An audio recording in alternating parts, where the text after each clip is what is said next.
Yes. I was wondering how you supported yourself during like these 3 months retreats and such. I had my own business before when I was on that retreat, and so I got very determined to save up enough money to pay all my bills while I was away. Yeah. So you know, it was a bit of a financial hit, but it was worth it. Yeah. Different monastics support themselves in different ways. Like, for instance, some people have sold homes, and so they're living off the proceeds of their homes, or they've sold a business. Some people are old enough to get I live in Australia, so they're living off the equivalent of Social Security. In my own situation, I didn't have a house to sell, so I do some teaching, and I get a stipend for the teaching that I do. So that's going a little bit further with your question, but often people are curious, how is it that monastics of different traditions support themselves? If I would venture to say that the monastics who live in Asian cultures are supported by the lay community, the lay Buddhist community. You know, the lay community support the monastics financially, materially, with food and medicine and shelter, those sorts of things. And in return, then the monastics teach and share the benefit of their practice with the lay people. That's how it's a nice reciprocity. In the West, we don't quite have that culture yet. It takes several hundred years for a new tradition to really take hold in a new place. So till then, we kind of struggle along and, you know, make ends meet and do what we can. But yeah, it is an issue for some people who want to choose the monastic life, but don't have the financial means to do it. Yeah. Could you describe a little bit about your ordination process? And probably a lot of us are familiar with becoming a Catholic nun, but what's the process, the education and so forth to become a Buddhist nun? Yeah. Well, it's interesting. I think it's in the process of changing. In the time of the Buddha, the Buddha just met someone, he said, come forth, and they became a monastic. It was a very different day and age. There's not a lot of training, interestingly enough. There's not a lot of pre-training, because the idea is, the different monastic groups have talked about, should we set a limit? Should we say maybe this person, ideally a person would be very familiar with the teachings, because why would you commit yourself to something if you didn't understand the teachings, didn't have some conviction in it? But also, to set a time limit, like a person has to have taken what we call taking refuge. If they've taken refuge for 5 years or some kind of limit, you know, you might be excluding some people who would make excellent candidates. That's the interesting thing, we don't know what kind of karma a person has. Unless you're clairvoyant, it's impossible to tell what kind of karma a person has, whether they'll be a good candidate or not. So often what happens in our tradition is that a person will take like an entry-level ordination. They don't actually have novice vows yet, but they take the ordination to keep the what's called the 5 lay precepts plus celibacy. They have permission to wear the robes, and then after a year or a year and a half, if they're comfortable in going in that direction, then they'll take the novice ordination, and and there's also a full ordination process as well later on. What led you to Australia? After that retreat, I decided to explore monasticism, and I moved to India for 2 years. And I did have the idea in the back of my mind to explore whether this was something that I could actually see doing for the rest of my life. So I had lots of conversations with Western monks and nuns and some Tibetan monks and nuns, and really explored what was going on. And at some point I put in my application, and so I was ordained by the Dalai Lama in Dharamsala. There were about 90 of us that were ordained that day, mostly, you know, small Tibetan children, mostly young monks. But there were, I think, 13 Westerners who were taking ordination that day. So someone had asked me earlier about my name. My ordination name is Tenzin Tsepal. And so that day, everyone who's ordained by the Dalai Lama takes the first name of Tenzin. That's his first name, Tenzin. And it's a syllabic language, so Tenzin means holder of the Dharma. And then the second name is Tsepal, and it means auspicious life. So before I ordained, some of the older monastics, we were doing a pre-ordination course, and some of the older monastics said, now don't put too much emphasis on the name you get, it's just a name. But it was very interesting that the day that we were ordained, the Dalai Lama was reading out the names, and then they were passing it through this sea of monks, and he was waiting till it got to the person, and he made eye contact with them, and then he went on to read the second name.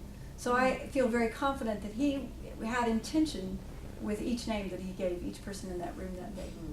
It took about, it took all morning and then part of the afternoon. There were different procedures that we went through, different vows that you take, and the cutting of the hair. You actually shave your head before you go in, but you leave a little tuft right at the top. And so part of the ceremony is going before the Dalai Lama and he taking his scissors and doing a little snip, and then conferring the new name.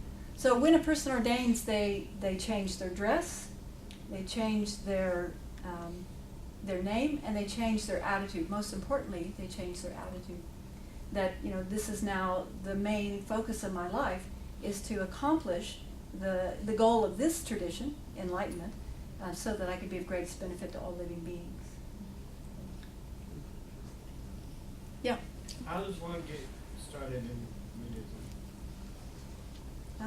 I think you just jump in. Really, it's a lot like swimming. You just jump in and you just start reading books or going to different classes. I don't know what's really available here in Tulsa. I haven't explored it. But there's so many good books. Just in the last 30 years, there's been this explosion of books that are available, or CDs, or YouTube clips for that matter. So there's a lot of ways that you can begin exploring like that. I can give you some recommendations at the end if you like. What would be a good recommendation for someone that knows hardly anything? One really good book that I think is a good introduction for Westerners is called Open Heart, Clear Mind. That's by Tenzin Tsepal, and it's a bit about the Lam Rim. Yeah. Yes? What's been your biggest challenge over the years? You mean other than my own mind? Yeah. Really, I think that's really the only challenge there is our own mind. The fact that there's so deeply ingrained habits in our mind, it takes a huge amount of effort to get a stable, consistent change, transformation in the mind. So I don't think there's been anything exterior or external that's been standing in my way. Those things are surmountable. But the challenge really is sitting with your mind day after day and working with it, seeing that, I failed again. Okay, well, try again. What else can you do? Yeah. Did you have something there? Well, I've answered it in Okay. my own mind since I was going to ask it, so, I'll go ahead and say. Okay. I've wondered whether you have had any regrets, not, being a mother of a child and, et cetera, and then I got to thinking, with me, I maybe had thought about being a nun, and, being Catholic. Do you have any regrets? Not really. We, used to have retreats, Uh-huh. and we had a lot of quiet time, and, we'd, laugh and stuff too, and, but break it. But I can remember being very enamored of just sitting quietly and, in a meditative way of some sort. Yeah. And, you just can't have everything both ways. Yeah. And so. May not be too late. I don't know about that. You're right. You still wear that. Yeah. So anyway, that's Yeah. pretty much it. Yeah. Yes. First, thank you for being here tonight. Yes. And I was thinking about some of the other pictures I've seen in times past of monks, perhaps of other traditions, but it seems like there was a lot more of a, at least on the TV, Uh-huh. a focus on social justice type issues for some groups of monks.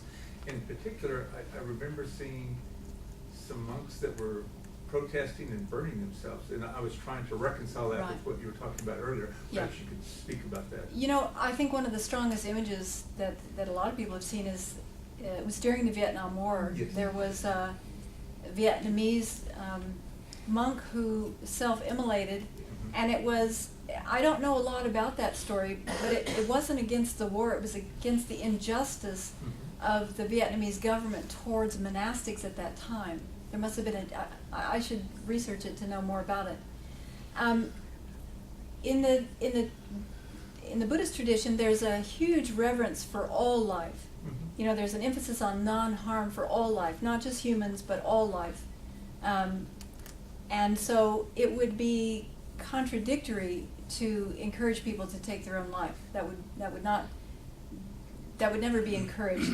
However, there's a certain level of development that a person can achieve to which it would be okay. There are certain levels of realization that a person can attain.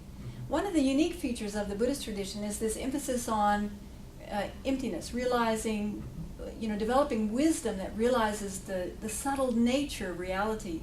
And that's necessary for us to actually purify our minds in the most extensive way.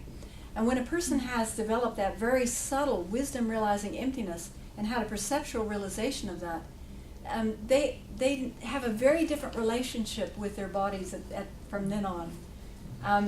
They don't mind. There are stories about them giving their arms away and giving their eyes away and things like this. I mean, as if I don't really understand that, but at some point, because of that strong realization, it changes the whole dynamic. So if a person has achieved that level of realization, then it's no longer considered a negativity to give away their body or to use their body in social justice. There are some groups of Buddhists who are more socially engaged than others. And I think one of the criticisms that you often hear about Buddhists is that you're over there busy gazing at your navels and you're not really doing anything to help people, like build churches or build schools or build hospitals, those sorts of things. But in this tradition, the idea is that for a person to be of greatest benefit to others, first of all, they need to conquer their own mind. And so unless we've really conquered our own afflictions, it's very difficult to turn around and help other people, to remove the ultimate cause of our suffering is our own mind. That's the point. And so until we've conquered our own afflictions, it's very difficult to help others conquer theirs. So there is this emphasis, if there are people that we can help, we must do that now. It's not like if we can help people, we must do that. But at the same time, it's like if you wanted to be a neurosurgeon, and right now all you can do is hold someone's hand or put on a Band-Aid, you would take yourself away and go to medical school. So a lot of the Buddhist tradition is like that, where monks and nuns particularly, but also some very serious lay practitioners, remove themselves, do more formal study and retreat, so that they can actually accomplish the more long-lasting, far-reaching goals that Buddhism has to offer, so that they can be of greater benefit to others. Thank you. Yeah. Yes. It seems that Buddhism is catching on in this country on some level. What is it like in Australia? It's the fastest growing religion in Australia, or tradition. Yeah. And again, it's not, actually the Buddha forbade us to proselytize. So, there's no proselytizing going on. But the fact is, when I think people appreciate someone saying to them, question everything. Come in and question everything and try it on for yourself. I think that appeals to thinking people. That's my guess. I don't know for sure, but that's my guess. Or maybe it's just trendy right now. I'm not sure. But you do see a lot of Buddha statues at the garden stores. So it could be partly trendy, partly the fact that people actually have tried some of the techniques and find them practical and usable. and replicable. That's another thing, you know. I'm seeing a whole lot of research into mindfulness and the effects of mindfulness. Thousands of articles on the usefulness and the effectiveness of And mindfulness. none of the outcomes seem negative. I mean, it's Right. all health-giving. Oh darn, you become peaceful. Yeah. Actually, one of the first studies that was done on mindfulness, there were a group of people who had psoriasis, and so one of the treatments for psoriasis was to put them in these, I don't know what you call them, but they're like tanning beds, really. So they go and they stand in these tanning beds, but people found that they got claustrophobic, so they thought, well, how can we help them deal with the claustrophobia? We'll teach them how to do mindfulness meditation. They found that people who were doing mindfulness meditation started having significantly improved results with their psoriasis. So I think that's one of the early studies that got them interested in looking into what other health benefits would there be to mindfulness. And again, mindfulness practice, even 5, 10, 15 minutes in the morning is so beneficial. Anyone can do that. It's not a religious thing. It's a personal thing. It's a way to raise our awareness, to get to know ourselves. And so I highly recommend it. But also there are other types of meditation as well if people I are think interested. they're using meditation in a lot of hospitals now, like on cancer units, wards. Yeah. I've read and heard of, I don't know if they do that anywhere in Tulsa. I haven't heard about Tulsa. Yeah. But I have read that there are a lot of studies going on that's used a lot in some hospitals. Yeah. Yes. I think it's Tibet and Nepal mostly, but I was trying to see them in Colorado. The colorful flags on the strings, I believe that's tied to Buddhism. Yeah. But they That's a just kinda- Tibetan. You know, there's an interesting combination of the essence of the tradition and also the cultural aspects. Uh-huh. And so I think the Tibetan flags are a cultural aspect of Tibetan Buddhism. The idea is that the flags have prayers printed on them.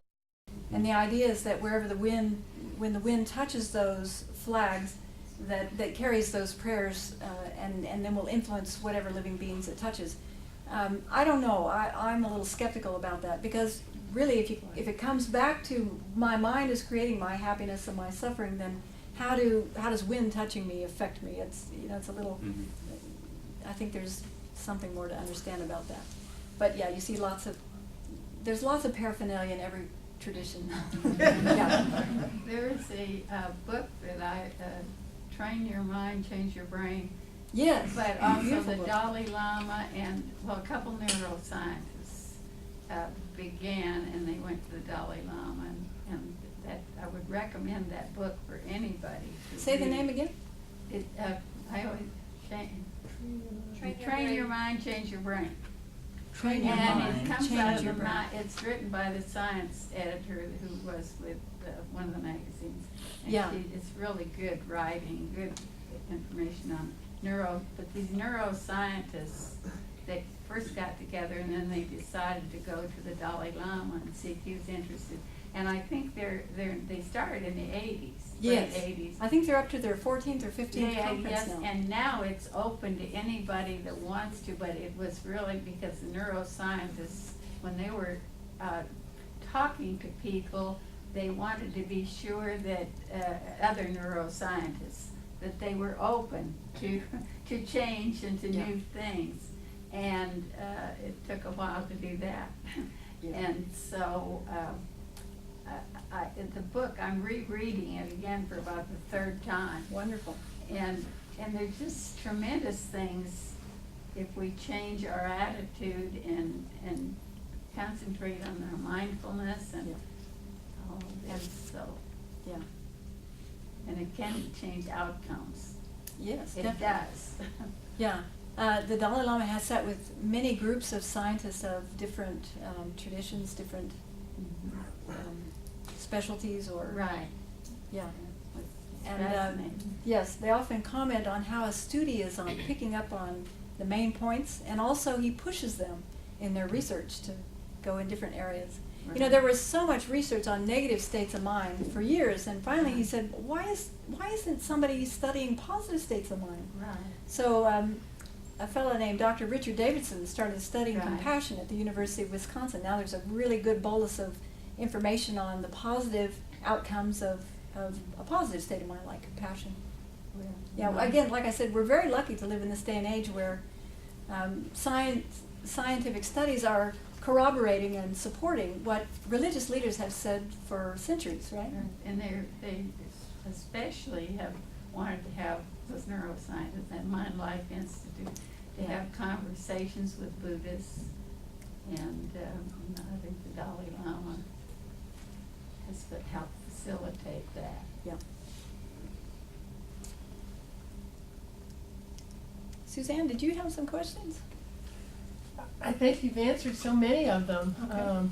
I think there's no doubt in what we're hearing is allowing us to be open and understanding and respectful of other traditions. And I'm grateful for this opportunity to learn more about Buddhism, and I hope that at some point we're open to learning about others. And I think when we do that, this is my standing, we become more grounded in our own faith.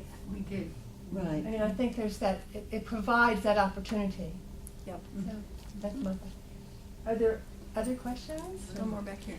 I was curious as to your thoughts on the coincidence, I guess you would say, of the teachings of Jesus and the teachings of Buddha. Because more lately, there's been a lot of books been coming out that are discussing the similarities. Oh. And some people even trying to claim that maybe they knew each other. Oh. Yeah, that's my own personal. But so they were born 500 years apart. That was kind of tricky. But you know, but from your, because it seems like you were raised Christian. Yes. And you chose to take a more Buddhist path. My life tends to run that same way. I was raised in this church, and I love my Methodist background.